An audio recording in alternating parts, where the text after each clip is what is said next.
4.5 বছর পর মালয়েশিয়া থেকে দেশে ফিরেছেন জনপ্রিয় ইসলামী আলোচক মাওলানা মিজানুর রহমান। অবশেষে বাংলাদেশে ফিরলেন মিজানুর রহমান আজহারী। বাংলাদেশের কোটি কোটি মানুষ তার ফেরাতে অনেক খুশি। তিনি দেশে আসার আগেই ফেসবুকে এই বিষয়টি জানিয়েছিলেন। তিনি ফেসবুকে লিখেছিলেন, আলহামদুলিল্লাহ, সালামাতে প্রিয় মাতৃভূমিতে এসে পৌঁছালাম। পরম করুণাময় এই প্রত্যাবর্তনকে বরকতময় করুন। এর আগে 5 আগস্ট শেখ হাসিনা দেশ ছেড়ে পালানোর পর 6 আগস্ট আজহারী বলেছিলেন যে তিনি খুব শীঘ্রই দেশে আসছেন। তিনি সেই ভিডিওতে বলেছিলেন, অনেকেই তাকে ফোনে কিংবা মেসেজে বলছে যে তিনি কবে বাংলাদেশে ফিরে আসবেন। আমি তাদের বলতে চাই, আমি দ্রুতই দেশে ফিরব।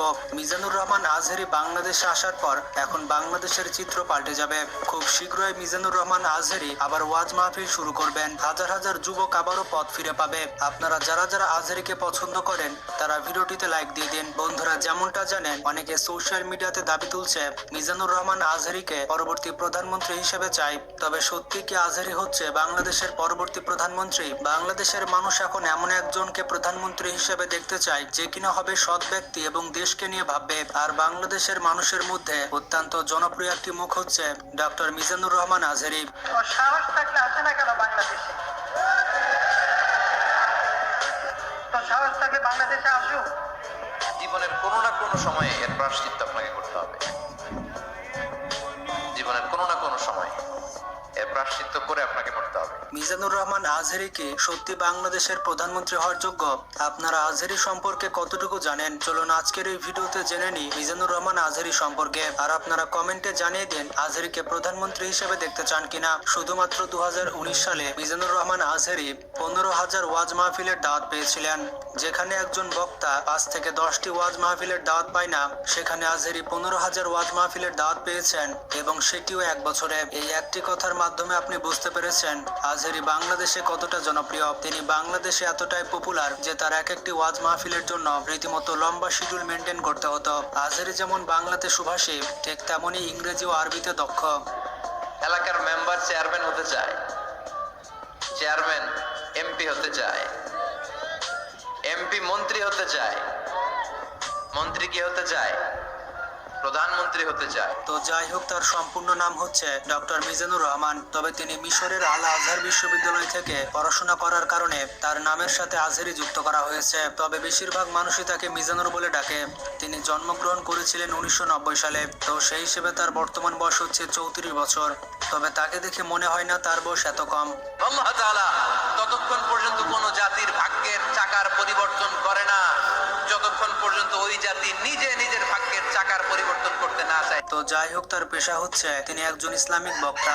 এর পাশাপাশি প্রচারক এবং ধর্ম গবেষক। তিনি জন্মগ্রহণ করেছিলেন ঢাকার ডেমরাতে, তবে তার গ্রামের বাসা হচ্ছে কুমিল্লাতে। বর্তমানে তিনি বিবাহিত। 2017-18 সালের দিকে তিনি বিবাহ বন্ধনে আবদ্ধ হন। তবে আজহারীর কতজন সন্তান রয়েছে এই নিয়ে অনেক বিতর্ক রয়েছে। তবে অনলাইনে আজহারীর সাথে তার মেয়ের ছবি দেখা গিয়েছে। কয়েক বছর আগে তিনি ঢাকার একটি আবাসিক এলাকায় বসবাস করতেন। তবে 4 বছর আগে তিনি বাংলাদেশ ত্যাগ করেছিলেন। তিনি উচ্চতর পড়ালেখা করার জন্য মালয়েশিয়া দেশটিতে চলে গিয়েছিলেন। বর্তমানে তিনি স্বাধীন বাংলাদেশে বীরের বেশে ফিরে এসেছেন। এতে কারা কারা খুশি হয়েছেন কমেন্ট করে জানান। অনেকেই দেখবেন এত ভালো নামাজি, জোহর পরে টেনশন করে আসরটা কই করব, আসর পরে চিন্তা করে মাগরিবের সময় আমি কোথায় থাকবো, মাগরিবের সময় টেনশন, এশাটা হয়ে গেলেই তো শেষ। এরকম লোক আছে না নাই? এদেরকে সেই কঠিন ভয়াবহ দিনে আরশের নিচে ছায়া দিবে কে? ছোটবেলা থেকে আজহারী অনেক বুদ্ধিমান একজন ছাত্র ছিলেন। 2004 সালে দাখিল বা আমরা যাকে এসএসসি সমমানের পরীক্ষা বলি, সেই পরীক্ষায় আজহারী জিপিএ 5 পেয়েছিলেন।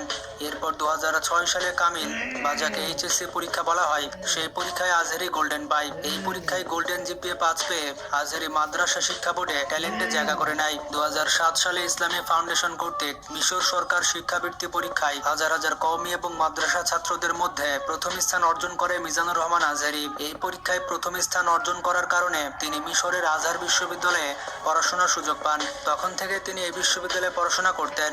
এই বিশ্ববিদ্যালয়ের কুরআন এবং তাফসির ডিপার্টমেন্ট থেকে 2012 সালে 80% সিজিপিএ নিয়ে আজহারী অনার্সের ডিগ্রি লাভ করেন। এরপর 5 বছর পড়াশোনা করার পর মালয়েশিয়ার ইন্টারন্যাশনাল ইসলামিক ইউনিভার্সিটি থেকে পোস্ট গ্রাজুয়েশন সম্পন্ন করেন এবং সেখানে পিএইচডি করার সিদ্ধান্ত গ্রহণ করেন। এই বিশ্ববিদ্যালয় থেকে পিএইচডি শেষ করার পর তার নামের আগে ডক্টর যোগ হয়।